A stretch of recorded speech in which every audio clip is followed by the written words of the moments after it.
ফুলটা খুব সুন্দর লাগছে না দেখতে, অসাধারণ। আর এই ফুলটার গন্ধটাও খুব সুন্দর। এগুলো আমার কাটা হয়ে গেছে। এবারে আমি পনিরগুলোতে একটু মশলা মাখবো। মশলা বাড়ির সামনে বাইরে আমি করি, বাট এবছর আমি ভাবলাম যে 1.5 চামচের মতো দিয়েছিলাম, তো সেই জল দেবো। আর এই যে চন্দ্রমল্লিকাটা দেখতে পাচ্ছ, এটা সাদা ভেবে এনেছি, বেশি কিছু না, আর একটু নাড়াতে হবে। এবার কাজুগুলো দিয়ে দিলাম, যেই কাজুগুলো তুলে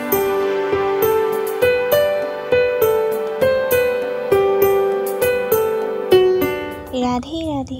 high friends, welcome back to my daily blog channel লাইফস্টাইলের মধ্যে। কেমন আছে তোমরা সবাই? আশা করি সবাই তুমি সুস্থ আছো, ভালো আছো। তো চলো আমাদের ছোট্ট একটি ছাদ বাগান থেকে তোমাদের ঘুরিয়ে আনি। হ্যাঁ, আজ এইবারটা আমি ভেবেছি যে আমি ছাদ বাগানে আমার মানে এটা করব, মানে বাগানটা করব। প্রত্যেক বছর দেখতে পাও আমাদের বাড়ির সামনে বাইরে আমি করি, বাট এবছর আমি ভাবলাম যে না, এবছর ছাদেই আমার সব কিছু গাছ লাগানো যাক। তার জন্য আমি তোমাদের সাথে শেয়ার করলাম আমার ছোট্ট একটু ছাদ বাগান। তো চলো পুরোটা দেখে নাও। আর হ্যাঁ, এই গাছটাতে দেখতে পাচ্ছ লাল কালারের ফুলটা ফুটেছে এবং কতটা বড় হয়েছে, কতটা সুন্দর। আর ফুলের পেছনটা তোমরা একটু দেখে নাও, এরকম কালারিং রয়েছে। তো আমার তো খুবই ভালো লাগছে ফুলটা। আর এই একটাই ফুল ছিল, আর আজকে দুটো ফুল ফুটেছিল। একটা আমার পুজোর জন্য তুলে নিয়েছে, আর একটাই ছিল। যাই হোক, সেটা যখন পরে ফুটবে আবার তো তোমাদের সাথে শেয়ার করব, তাই না? আর এই ফুলটা খুবই সুন্দর লাগছিল। আর এখানেও একটা ফুল ফুটবে, এটা হচ্ছে পিঙ্ক কালারের ফুল। তো মোটামুটি যখন যে ফুলটা ফুটবে আমি তোমাদের সাথে ব্লগে একটু একটু করে শেয়ার করে দেব। আর এই যে চন্দ্রমল্লিকাটা দেখতে পাচ্ছ, এটা সাদা ভেবে এনেছিলাম, মানে দোকানদারও বলেছিল সাদা হবে, বাট এটা সাদা হচ্ছে না, এটা একটু মানে পিঙ্ক সেটের ওপরে আসছে। আর এই যে ছোট ছোট পিটুনিয়া গাছ, এগুলো এখনও জবা গাছ, এগুলো এখনও মানে লাগানো হয়নি, টবে প্রতিস্থাপন করা হবে। আর এই ফুলটা খুব সুন্দর লাগছে না দেখতে, অসাধারণ। আর এই ফুলটার গন্ধটাও খুব সুন্দর। আর ডাইন ধাসে তো আমার অনেক ফুল ফুটে, অনেক, মানে কি বলবো, তোমাদেরকে যতটা পারি দেখাচ্ছি, আর যতটা অফ ক্যামেরাতে ফোটে ততটা তো আমরাই দেখি, তাই না? আর এই যে নয়নতারাটা দেখতে পাচ্ছ গোলাপি কালারে, মানে ডিপ গোলাপি বা রেডের মধ্যেও ফেলতে পারো।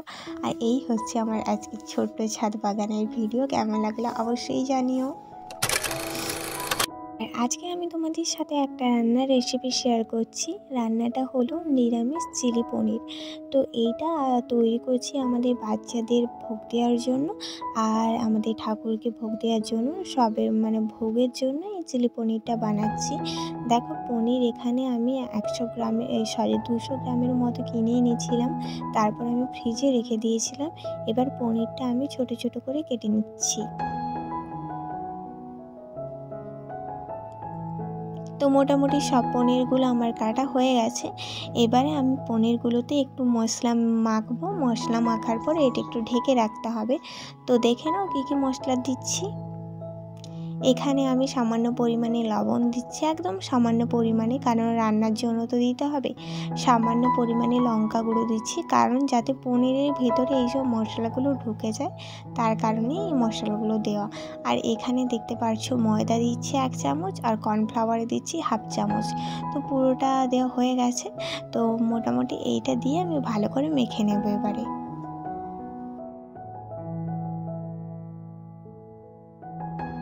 আস্তে আস্তে করে মাখতে হবে যাতে পনিরগুলো ভেঙে না যায়।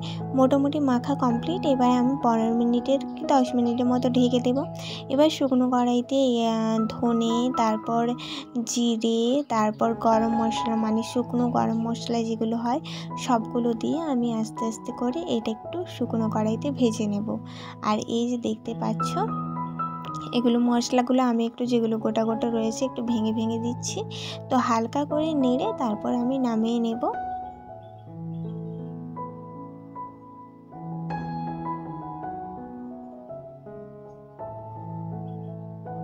মানে যতক্ষণ গন্ধ না উঠছে ততক্ষণ তোমাদের একটু নাড়তে হবে।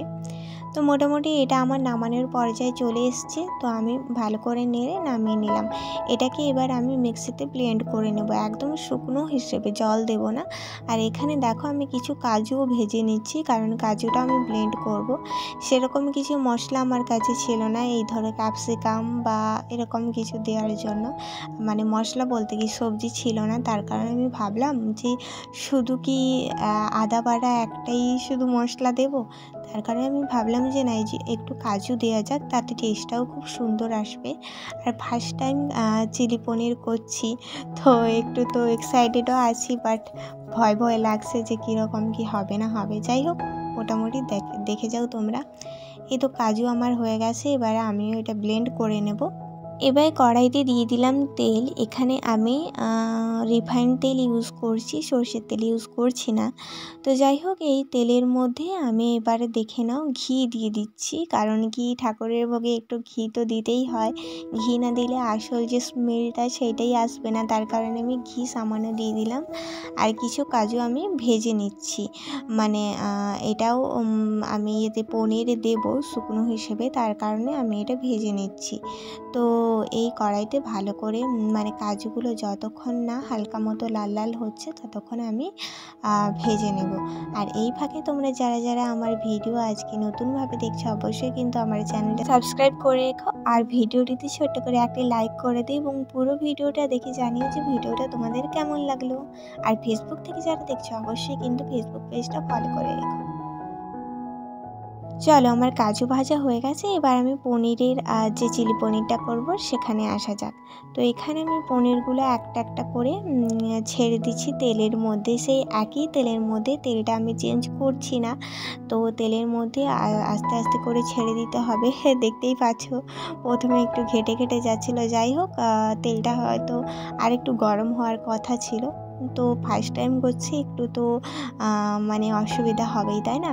তো মোটামুটি আমি ভালো করে ভেজে নিচ্ছি, জড়িয়ে যাচ্ছিল। তো কিছু কিছু মোটামুটি তাও আমি ভালো করে আস্তে আস্তে করে ভেজে নিলাম, আর এগুলো তুলে নিচ্ছি কারণ জড়িয়ে যাচ্ছে। এরপরে আমি আরেকবার এটা ভাজবো। তো মোটামুটি লাল লাল করে ভেজে নিতে হবে, মানে দু সাইড যাতে লাল লাল হয়। ওই যে পনিরটা দেখতে পাচ্ছ যেরকম ভাজা হয়েছে, ওরকমভাবে লাল লাল করে ভেজে নিতে হবে। ফার্স্ট টাইমটা একটু গন্ডগোল হয়ে গেল, কিন্তু সেকেন্ড পার্টটা খুব ভালোভাবেই হয়েছিল। তো সেকেন্ড পার্টটাও সেমভাবে আমি একটা একটা করে ভালো করে ভেজে নিচ্ছি, লাল লাল যতক্ষণ না হচ্ছে। তো মানে লাল বাদামি, এরকম পুরো লাল হবে না, লাল বাদামি টাইপের হবে, সেরকমভাবে আমাকে ভেজে নিতে হবে। তো এইটাও সেকেন্ডটা কত সুন্দরভাবে ভাজা হয়ে গেল, তাই না? তো চলো এবারে আমি রান্নার কাজে আসি। এইখানে শুকনো জিরে দিয়ে দিচ্ছি, তারপরে ধনে, মানে সব অল্প অল্প করে। আর এখানে দেখতে পাচ্ছ মশলার মধ্যে শুধু আদা বাটা দিলাম, হলদি গুঁড়ি আর লঙ্কা গুঁড়ি। এখানে আমার কাশ্মীরি লঙ্কা গুঁড়োটা ছিল না, তার কারণে আমি এমনি লঙ্কা গুঁড়ো দিয়েছিলাম, মোটামুটি একটু ঝাল হওয়ার জন্য। খুব বেশি ঝাল দেওয়া যাবে না, কারণ আমাদের ছোটো বাচ্চারা খাবে না, তার কারণে বেশি ঝাল দেব না আমি। মোটামুটি সামান্য পরিমাণে ঝাল, যাতে একটু একটু রান্নাতে ঝালের টেস্টটা আসে। তো এই তো লঙ্কা গুঁড়ি আমি দিয়ে দিলাম। এবারে এই মশলাটা ভালো করে কষাতে হবে। তো সামান্য পরিমাণে আর একটু লবণ দিয়ে দিলাম। তো চলো এবারে আমি ভালো করে মশলাটা কষিয়ে নিচ্ছি।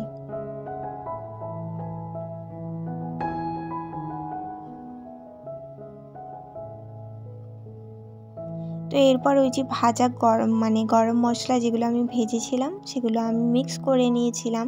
তো সেগুলোই আমি ভাজা মশলাটা দিয়ে দিলাম এর মধ্যে। ভাজা মশলাটা দেওয়ার পর আমি ভালো করে একটু নেড়ে নেব, কারণ কি একটু ভালো করে না নাড়লে কীরকম লাগে না, একটু ভালো করে কষিয়ে নিতে হবে। তো ভালো করে নাড়ার পর এখানে আমি কি দেব দেখো। এখানে আমি ওই যে কাজু বাটা যে জলটা ছিল, যেই কাজুগুলো ভেজেছিলাম, তো সেই কাজু বাটা জলটা আমি দিয়ে দিলাম পুরোটা। একটু ভালো ভালো করে গ্রেভি হবে, তার কারণে, একটু গ্রেভির কারণে এটা দেওয়া আর কি। তো কাজু বাটা জলটা দেওয়ার পরে এরপর দেখো আমি কি করছি। এরপর আমি সস রেডি করব, তার কারণে এখানে আমি চিলি সস, টমেটো সস আর সয়া সস, এই 3টে সস দিয়ে দিলাম এবং সামান্য পরিমাণে ওখানে একটু চিনি দিয়ে দিচ্ছি, কারণ চিনিটা আমি এখানেই দিচ্ছি।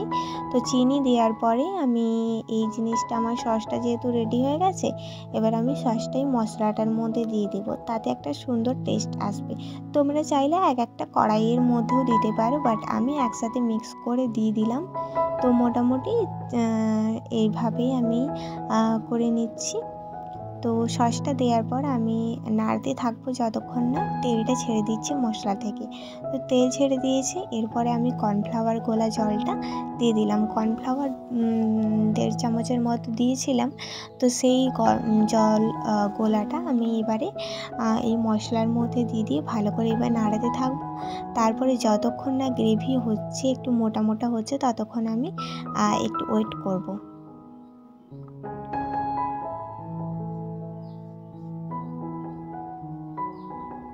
তো গ্রেভি টেক্সচারটা চলে এসছে। এর মধ্যে দেখো আমি পনিরগুলো দিয়ে দিলাম, ভাজা যে পনিরগুলো রেখে দিয়েছিলাম সেই পনিরগুলো দিয়ে দিলাম। আর বেশি কিছু না, আর একটু নাড়াতে হবে। এবার কাজুগুলো দিয়ে দিলাম, যেই কাজুগুলো তেলের মধ্যে ভেজেছিলাম সেই কাজুগুলো দিয়ে দিলাম। তো এরপরে দেখো আমার পুরো রান্নাটা অলরেডি হয়ে গেছে। এবারে আর খানিকক্ষণ পর আমি রান্নাটা নামিয়ে নেব। আর সামান্য পরিমাণে একটু জল দিয়ে দিলাম। তো মোটামুটি রান্নাটা আমার রেডি। তো তোমরা এইভাবে ভোগের জন্য চিলি পনির বানিয়ে নিতে পারো। খুব সহজ একটি পদ্ধতি তোমাদের সাথে শেয়ার করলাম। তো রান্নাটা কেমন লাগলো অবশ্যই জানিও, টেস্টটাও খুব সুন্দর হয়েছিল। তো তোমরাও এভাবে বাড়িতে অবশ্যই ট্রাই করো, আশা করি ভালো হবে। এটা পুরো নিরামিষ ছিল, মানে নিরামিষ চিলি পনির। তোমরা এখানে পেঁয়াজ বা রসুন এইসব দিয়েও রান্না করতে পারো, বাট আমরা যেহেতু ঠাকুরের ভোগ দেবো তার কারণে। তো চলো, রান্নাটা কেমন লাগলো জানি। আজকের ব্লগ এই পর্যন্ত। Tata, bye, Radhe Radhe.